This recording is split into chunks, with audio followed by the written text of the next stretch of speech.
સ્વાધ્યાયી પરિવારના સૌ સ્વજનોને હેત ભર્યા જય યોગેશ્વર.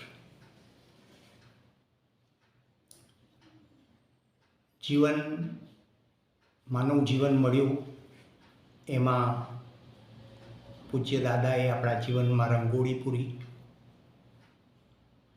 કેટલાય વણ ઉકેલ્યા પ્રશ્નોનો જવાબ આપણને મળ્યો. જિંદગીના યુટર્ન થયા. અસંખ્ય યુવાનો અને ભાઈ બહેનોએ જીવનમાં પ્રકાશ મેળવ્યો. એવા કાર્યને આગળ લઈ જવા માટે ભાવમિલન સમારોહ, વયસ્થ સંચલનો, તીર્થયાત્રાઓ અને શિરમોર ગણી શકાય એવી રીતનું તીર્થરાજ મિલન પણ આપણે માણ્યું. અશિતિ વંદનાને કેમ બોલી શકાય.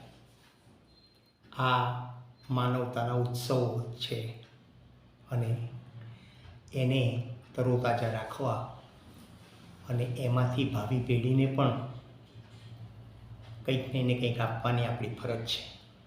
કારણ કે કોઈક આપણી પાસે આવીને વિચાર આપી ગયું તો આપણું જીવન સારું થયું. તો 21, 22, 23 માર્ચ 1986ના રોજ એક અભૂતપૂર્વ ઘટના ઘટી અને તે પ્રયાગરાજનું તીર્થરાજ મિલન.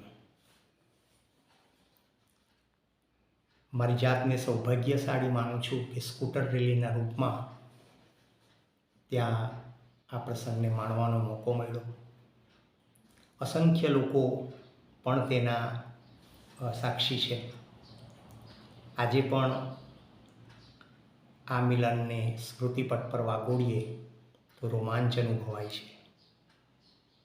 ભક્તિથી હૃદય ભીનું થઈ જાય છે.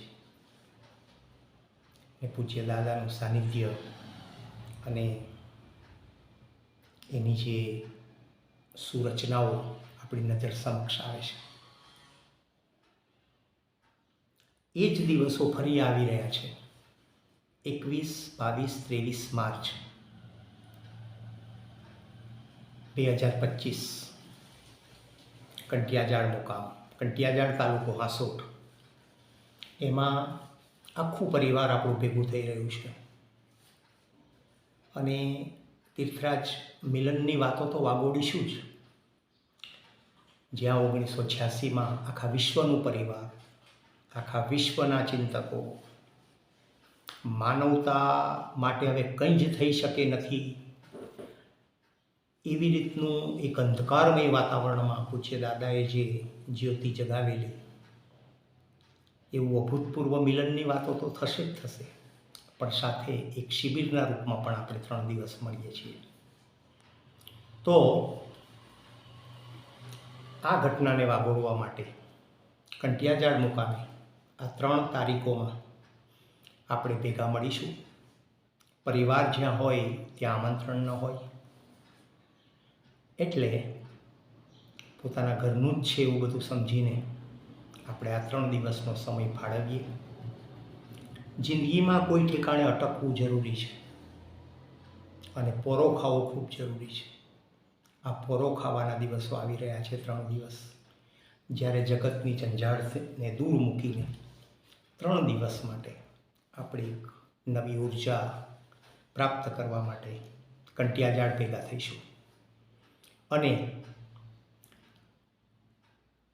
ભેગા થઈશું તો વલોણું પણ ફેરવીશું અને માખણ ચોક્કસ નીકળશે. તો પરિવારના સૌ સ્વજનો ભેગા મળશે, ખૂબ આનંદ થશે. મળીએ છીએ 21, 22, 23 માર્ચ કંટિયાજાળ મુકામે. સૌને હેત ભર્યા જય યોગેશ્વર.